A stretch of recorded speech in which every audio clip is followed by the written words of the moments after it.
Vipi tajiri? Sasa hapa nataka nikuonyeshe namna ya kuweza kublock mtu kwenye router yetu. Unakuja hapa unaandika IP yetu.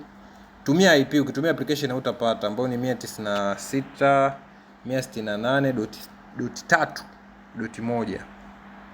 Itafungua, itakuletea namna hii hapa hii. Utalog in hapo. Hapo utaweka password yako ya hiyo router ambayo umeipa. Yep. Ukishaipa utafunguka, itakuletea namna hii. Sawa eh?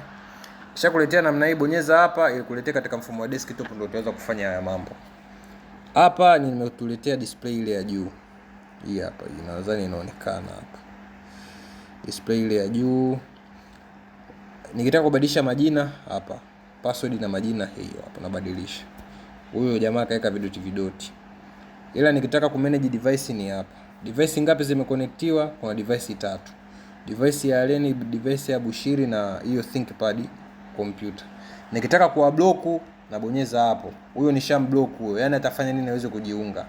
Nikibonyeza hapa kwenye hichi kidude itaniletea hapo internet access banned for wireless. Huyo hapa ndo nimembani, ndo nimemfunga. Nikitaka kumfungua na mbonyeza hapo. Hapo imefunguka. Kwa hapo tayari zishafunguka zote. Lakini hapa itakuletea option ya 5G kama kutoka kuna moja hapo imeconnect 5G. Mfano, ngoja ni connect hiyo PC kwenye 5G.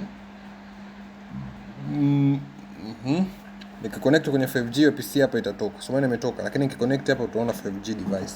Hiyo hapa. Nikitaka kumbani na mbani hivyo hivyo. Whitelist na blacklist napata wapi? Unakuja kwenye more function. Then ukishakuja kwenye more function kuja kwenye Wi-Fi setting.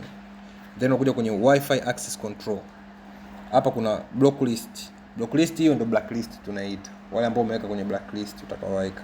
Kwenye trust list hiyo ndo tunaita whitelist, ambao ndo hawa hapa unaowaona. Kwa hapo utaamua kuwaweka au kuwafuta, kazi ni kwako.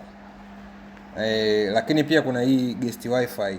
Hii guest wifi ni wifi kwa ajili ya wageni, una limit na vitu kama hivi. Kama ukitaka kuongeza wifi. Simple like that. Kwa hiyo ndio iko hivyo. Hamna mambo mengi. Hamna issue nyingi. Simple and clear. Nadhani tumeelewana hapo boss.